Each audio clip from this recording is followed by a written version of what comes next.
Hey folks, this is BestInSlot with a surprise late night video for Jurassic World Evolution 2 because thanks to this Twitter account right here, Aggiornamenti Lumia, which is an Italian Microsoft Windows kind of update sort of Twitter account, we got what looks to be a glimpse of the upcoming Jurassic World Evolution 2 DLC, the early Cretaceous pack due to launch on the 9th of December. That's only a week and a half away, something like that. Now, before we dig into this any further, it is worth pointing out right now, this isn't confirmed.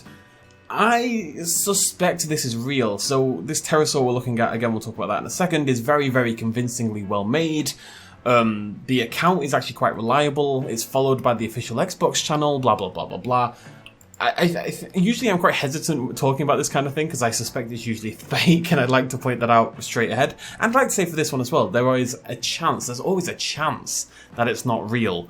But given the high quality of what we're looking at and given the source, I would heavily suggest that this is going to turn out to be true. We'll have to wait and see for sure, but let's talk about that in the meantime. So what we're actually looking at here is one of our early Cretaceous pterosaurs. This is a Sungaropterus, as you can see, compared to the fossil here on the left-hand side. It is a Chinese pterosaur, about, 10 feet or so wingspan, something like that. It'll be one of the smaller ones. You'd be talking around sort of Tapejara sort of size. And it was definitely one of the creatures that was most requested for the pterosaurs as well before the game even came out. It's definitely a popular species. Of course, it's got, more than anything else, a very unique, interesting skull shape. And there's a few details I really like. First of all, the pattern is fantastically well done. It's really nice. It's subtle while still having a lot of colour and intrigue to it. The beak shape is really interesting. The legs are crazy, but the legs are always bloody crazy. I think this would go down as one of the better pterosaurs in Jurassic World Evolution 2. Some people will see this, and again, I'd like to reiterate, not confirmed, but some people will say that it's too early for DLC, and to an extent I would kind of agree with you. It's very, very early. I'm also of the opinion that the more DLC the better in a way. You know, we want bigger rosters, we want more creatures, and the good thing about DLC and the good thing that Frontier tends to do, you see it all the time with Planet Zoo in particular, is sure they'll bring out a DLC, but there tends to be a sizable free update along with it. So for example, that Jurassic Park 3 Pteranodon we're missing, or the Mesh Aviary we're missing, for example, those are the kind of things that maybe we could get if a DLC was to arrive. So even if you're not going to buy the DLC, there tends to be something out there for you. And, you know, if everyone is, Frontier are pretty good about their post-game support. So for the purposes of this video, if nothing else, we're going to assume it's real and we're going to try to predict what else could possibly be in the pack, because that will be fun, and it's 2 AM and I really have very little else to do with my time. So let me know what you think about the Sungaropterus, first of all, in the comment section down below. Do you lean real? Do you lean fake? As I say, I lean real, but I'm just that kind of guy. I'm, real, yo. Let's move on. So, I'm going to live on the assumption that these are going to be packs of 5 animals, 1 aviary, 1 aquatic, 3 dinosaurs. I could see it being 4 and there only being 2 dinosaurs. Hell, I could see it being 3 and only 1 dinosaur, but I'm going to stick with 5. I think that is the more realistic of the options. And there's actually quite a good wide variety of possible creatures. For the aquatics, the one that really steps out to me is Chronosaurus, a very popular creature in general. It's a short-necked plesiosaur. Well, I guess all plesiosaurs are short-necked, but plesiosaurs are basically short-necked plesiosaurs. Tend to be a little bit more crocodilian in their aesthetic. And this guy would be about 30, 35 feet, somewhere in that sort of region in terms of length, would fit right into the medium aquatics that we already have in the game.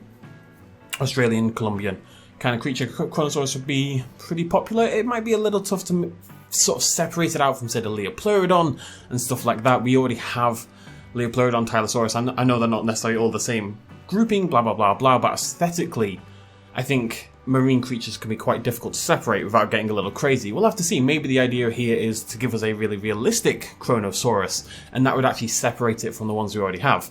That's not a dig, it's just the way it is.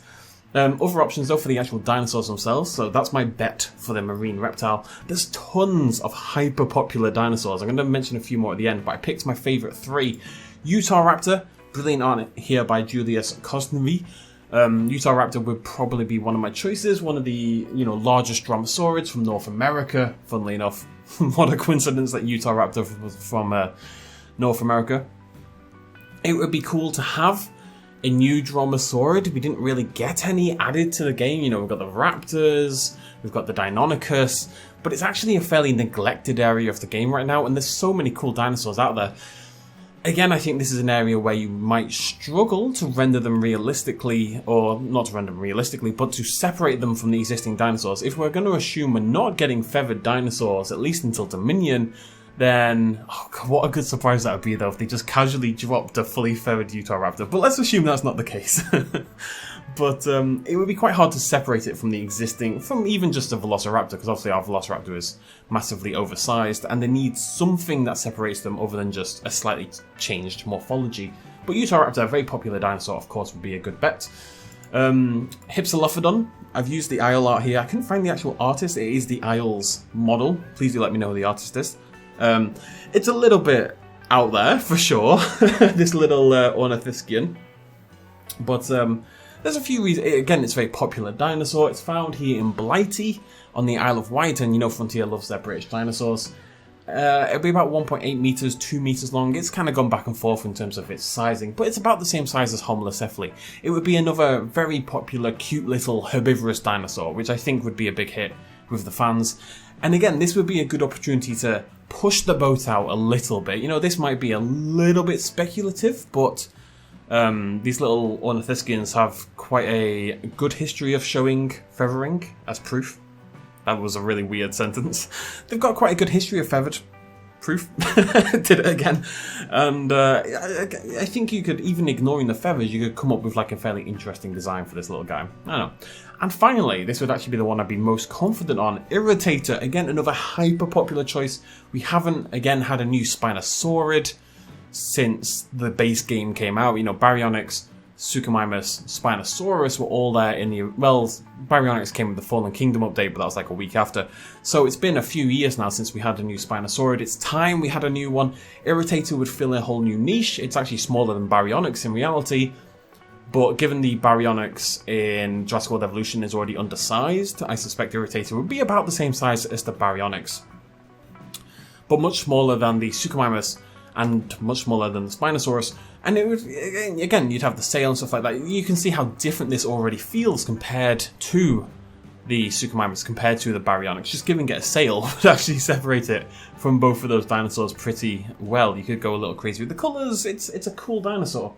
And it's Brazilian, which has kind of been pushed a little bit more in Jurassic World Evolution too.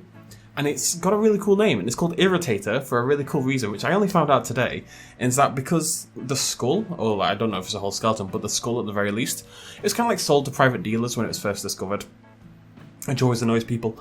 But when paleontologists finally got their hands on it, the skull was in really bad condition because it's been treated really badly in the movement and, you know, by these private collectors. So they were irritated. So they called the dinosaur Irritator, which I just think is a really cool name. Other dinosaurs, very popular choices: Gastonia, Minmi, Lely.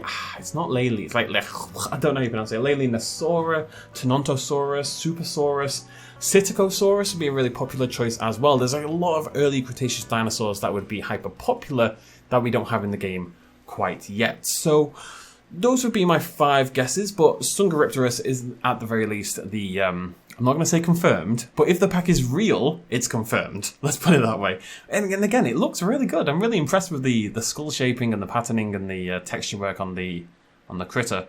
I think where you fall on this will depend on how you feel about there being a DLC already. I can see the viewpoint of, well, they shouldn't be making DLC, they should be fixing problems with the game, etc., etc. But what I would point out personally, this would be my take on it, a lot of the problems that we have with the game right now, things like, you know, the sandbox problems and missing a few things, would be handled by entirely different people than the people who make DLCs. For example, if you have to model, rig, animate the Sungaropterus, that same group of people are not the same people who would be responsible for fixing sandbox mode or for bringing in the aviary or returning the Jurassic Park 3 Pteranodon. You know, those are entirely different groups of people.